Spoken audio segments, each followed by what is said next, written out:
Good morning. Welcome to the Trial Guides Tip of the Day. My name is Michael Leeserman here with today's tip, Monday, July 24th, 2023. It comes from Bill Barton's video, Direct Examination. And here to read it for us is Bill Barton himself. Good morning, Bill. Hey, good morning, Michael. Nice to see you again. Let me begin with direct examination isn't sexy. Few lawyers pay attention to it because we aren't scared about looking bad in direct. But it's the one area of a case as a plaintiff's lawyer in which we must succeed. Let me play with that for a second. This is not very flattering, but I used to pay a lot of attention. I started out on the criminal defense side. And sometimes, like when you get into federal court, the federal judge will do the jury selection virtually for you. And I wouldn't put my client on the stand. So about all you really had was your cross and your closing. Because I wasn't calling my client in a case in chief, there wasn't a lot of direct examination. So when I was being raised on the criminal side and I enjoyed success early, I never really honed my skills on direct examination and did not appreciate its importance until I moved over to the plaintiff side. Then the second truth that kind of hit me between the eyes, and this is me being rather self-deprecating to you, I thought I was pretty good at cross, and I didn't give the attention direct needed. I couldn't figure out why, because I'm not dumb.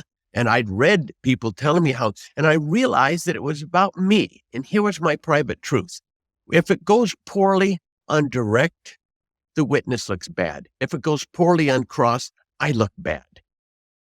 And that wasn't a very flattering insight for me to come up with. It was really about me and my fear of looking bad or my desire to look good. And as a result of that, I completely didn't invest the time I needed as an aspiring plaintiff's lawyer in direct examination. Because if you don't have a good winning case at the end of your plaintiff's case when you rest, you're not going to be able to make up for it in cross. It's not going to happen. Wow. So pardon me, Mike. No, as you say, there's just so much wisdom in there. The first being, it's not about you. And the second being that the cross-examination is this, like, we're waiting for the magic movie moment, but direct, the more I practice and the more trials I have, the more I enjoy direct. We get to shape direct. We get to tell the story exactly the way we want. Thank you, Michael. I tell you what, that was a rather embarrassing insight I just shared with you, and I don't ask you to, but it's worthy of you reflecting.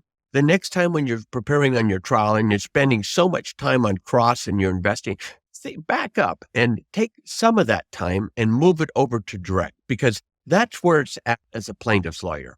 And there's a lot that it takes. And when direct is done well, it looks like a natural conversation almost, like two people just playing catch, like Forrest Gump with a box of chocolates at the bus stop.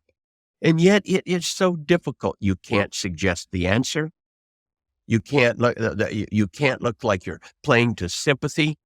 And it is so difficult when it's done well. And when it's done well, it looks so easy. It's the ultimate contradiction. It's like watching a professional athlete do something that is so difficult and they make it look easy. There were thousands of hours they put in preparing to do that, to make it look easy, and it is not. So I think this direct examination of the 5 different inventories of skills breaking into trial, jury selection, opening, direct, cross, and closing. It's my observation that when you put on seminars, the big ones people are willing to attend are closing, jury selection because it scares them, and cross. Nobody wants to go to a seminar on direct examination. Nobody wants to go to a seminar on opening statement. And they're 2 of the most under-harvested areas as plaintiff's lawyers. We get to frame what it's about. We get to go first. We have primacy. And so I want you to know took me about 20 years in my judgment. I've been doing this now for 51 years and 500 jury trials.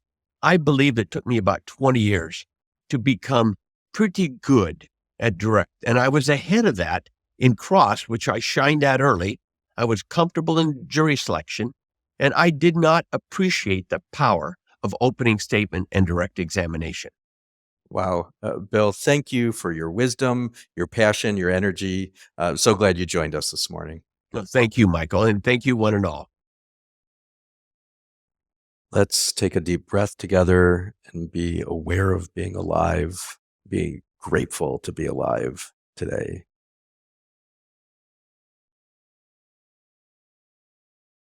May we work today to reduce suffering in the world. May our efforts as lawyers and as people help to repair the world. May we fiercely and compassionately advocate for our clients and champion their stories this Monday.